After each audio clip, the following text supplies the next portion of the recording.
Еспе мен Қусақ өзендерінің жоғары салаларда Күнгей Саяқтың солтүстік аумағындағы өзектермен өтеді. Төлеңгіт болысының әуел бастан мекені Еспе мен Қусақ өзендерінің арасы болды. Қос өзеннің аралығы Төлеңгіттің жиделі байсыны.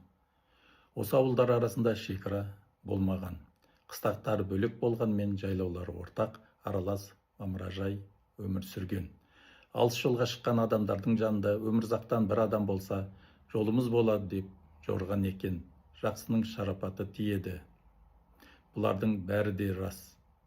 Құт иесі аруақты өмірзақтың шарапаты талайларға тиген ғой. Оның үстіне төлеңгіттердің арғын Алтай атымен жүретін жақсы бір дәстүрі де болды.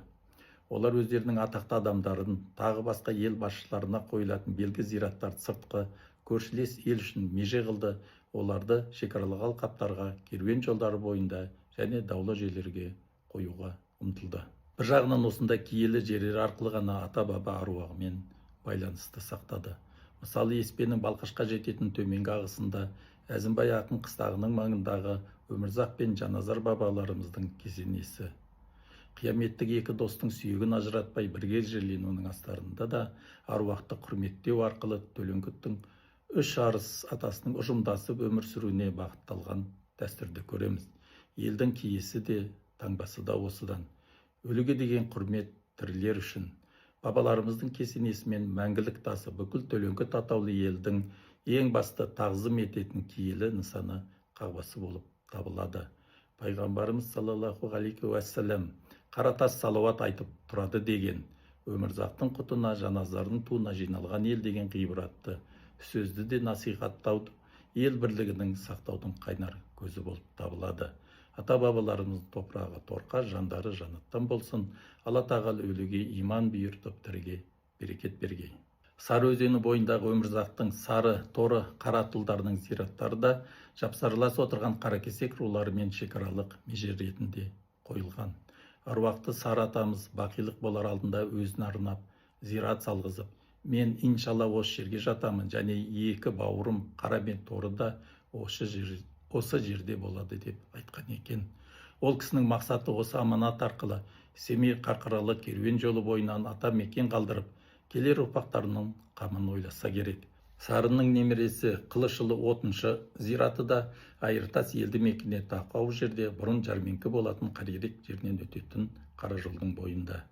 Айыртас ауылының қысылған, тілек тілеген адамдары барып, басына барып Құран оқып қайтады. Қанай руынан шыққан атақты Айнаң жерленген күмбезді зираты да Айыртастың күншығысындағы Құттымбет деген жерде тұр. Бұл жерде де шекара жай шегенделген жер емес, ата-бабалар сүйегі жатқан қасиетті мекендер болып табылады. Айыртас жағындағы Бесбұлақтағы үлкен қорымда 5 адам. Атақты Меңаяқ бидің өзі, баласы Оспанқұл және қызы Жазық жерленген. Меңаяқ бидің кішкене ауылы Өгізтауда.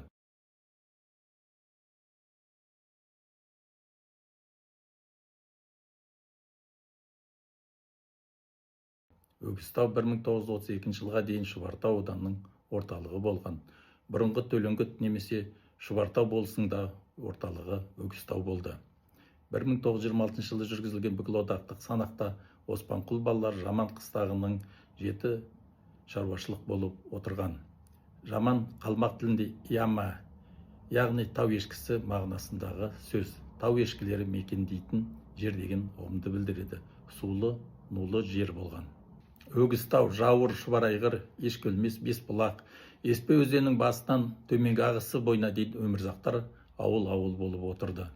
Емелтау Саяқ маңындағы Жалаңтөс, Боран, Мамашық ағайындарына таянып отырған. Ақай бидің зираты Емелтауға кіре берісіндегі Ақай тауында тұр. Қосарлана салынған дөңгелек 3 күмбезді еңселі зират. Жанында ескі қыстақтың орны бар, сол жерде Ақай құдығы да тұр. Осы күнге дейін Ақайдың қыстағы делінеді. Ақай тауының ар жағында Құдияр бидің де зираты мен қыстағының орны тұр. Бүгінгі күні Ақтоғай ауданына қарайтын Қошқар ауылынан шығысқа қарай 39 шақырым жердегі Шұбарайғыр тауларындағы Шұбартау да ата-бабалардың ескі қонысы. Қалмақ Емелден Балқаш көліне дейін Саяққа барып тірелетін жайылымға қолайлы жерлер ата қоныстар. Төлек Қара атадан тарайтын үлкендердің зираттары да Саяқтан Балқашқа қарай Жаға деген жерде, Жолдыбай өзегінде. Аш өзек жеріндегі Боран түбек жағасында атақты Қаспақ Ишанның және Жақсыбек аталардың да көне мазарлары бар. Әкімжан атаның зираты да тұр.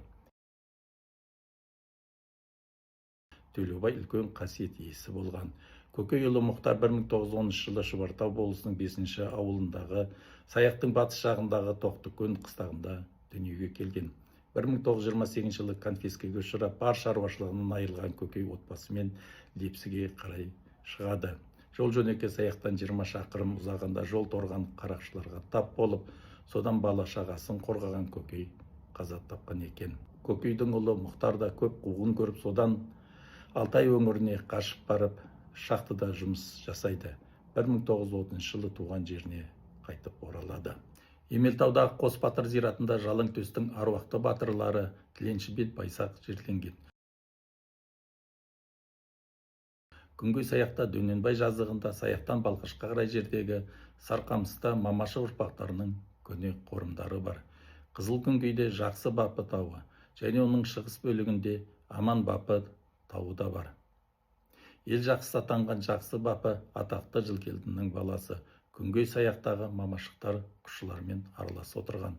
Сондықтан таудың екінші бөлігі Аман Бапы деп аталған. Есен Аман құшшы Қарымсақтың баласы. Қарқаралы ауданындағы Ақтайлақ өзенінің бойында тұрған әулиелі құшшының моласы Қойтаның жарығы деп аталады. Сол маңда Жалаңтөстің немересі Татан Батырдың тауы Шоңай бидің атымен аталған тау жотасы тұр. Қошқар Қусақтағы Дейік Бөрібай Батырдың зираты Дадан Тобықтымен шекаралас жердегі бүгінгі Ақтоғай ауданында тұр. Бұл зираттарда шекаралық меже болып саналады. Ата-бабадан мирас болып қалған жерге адал болу, әр уыс топырағын сақтау ұрпаққа аманат деген ұғымды білдіреді.